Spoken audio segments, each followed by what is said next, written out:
নমস্কার সবাইকে, আমি বিপ্লব মোল্লা চলে এসেছি নেক্সট ভিডিও নিয়ে। তা চলুন আজকে ভিডিওটা একটু ছোটোর মধ্যেই সেরে দিচ্ছি। আপনাদেরকে আগের দিনকে আমি অলরেডি দেখিয়েছিলাম যে ডবল টপ সেলিংয়ের জন্য। আজকে ডবল বটমটা একটু দেখিয়ে দিই। তাহলে ডবল টপ যদি আমার সেলের জন্য হয়, তাহলে ডবল বটম আমার নিশ্চয় বাইয়ের জন্য হচ্ছে। ঠিক তার বিপরীত চার্ট প্যাটার্নটাও ঠিক আপনার শুধু উল্টে যাবে, যেটা আপনাদেরকে আমি দেখিয়েছিলাম টপেতে, এটাই শুধু উল্টে যাবে। একটু ভালো করে লক্ষ্য করুন, এরও সেম জিনিস। আমি আপনার ধরুন সাপোর্ট নিচে ড্র করলাম, আচ্ছা উপরে আমার রেজিস্ট্যান্স, সেম জিনিস। আমি কি বলেছিলাম আমার ডবল টপের দিকে, কি বলেছিলাম, মার্কেট রেজিস্ট্যান্স নিল, সাপোর্ট নিল, আবার রেজিস্ট্যান্স নিল, সাপোর্ট নিল। এই জায়গাতে আমার একটা সেলিংয়ের সিম্বল ছিল, যার জন্য আমি এটা সেল করছিলাম।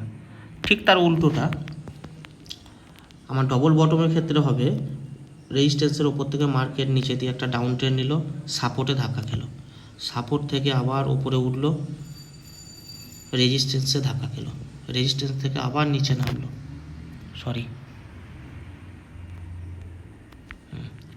আবার নিচে ধাক্কা খেলো, সাপোর্টকে ভেঙে যেতে পারলো না, এ আবার ওপর দিয়ে গেল, চার্ট ওপর দিয়ে গেল, এখানে একটা আমার বাইং সিম্বল পেলাম এবং বাই করলাম, এখান থেকে আমার মার্কেট উপরে গেল। তাহলে আমার ডবল টপটা কি এম এর মতো দেখতে ছিল, ডবল বটমটা কি হলো, ডাব্লুর মতো দেখতে হলো।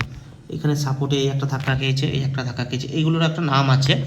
হ্যাঁ, এই যে দুটো ধাক্কা খেয়েছে, এটা হচ্ছে বটম ওয়ান, এটাকে বলা হয় বটম ওয়ান, আর এটাকে হচ্ছে বটম টু। বোঝাতে পারলাম আশা করি। আচ্ছা, এইটাকে আপনাকে অলরেডি বলেইছিলাম, এটার একটা নাম আছে নেকলাইন, এটা হচ্ছে নেকলাইন।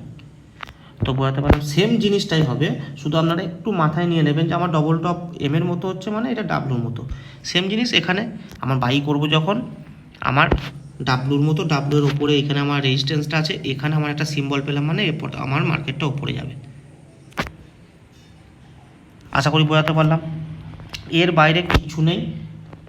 এই রকমভাবে আপনারা যদি মুখস্থ করেন, বা সব থেকে বেটার হবে মুখস্থটা ব্যাপার না, আপনারা যদি প্রত্যেক দিন চার্টে ফলো করেন, দেখবেন এরকম দেখতে পাবেন, ডাব্লুর মতো চার্টটা দেখতে লাগছে, এম এর মতো লাগছে, চাঁদের মতো, আমি যেটা বলেছিলাম আগের, ওইগুলোই হচ্ছে এক একটা chart pattern, basic chart pattern. এর বাইরেও অনেক কিছু আছে, আপনাদেরকে পরে হয়তো জানাবো আস্তে আস্তে। আপনারা প্র্যাকটিস করতে থাকুন। আজকের ভিডিওটা এই পর্যন্তই থাক। যদি ভালো লাগে লাইক, কমেন্ট, শেয়ার এবং সাবস্ক্রাইব অবশ্যই করবেন। সবাই খুব ভালো থাকবেন।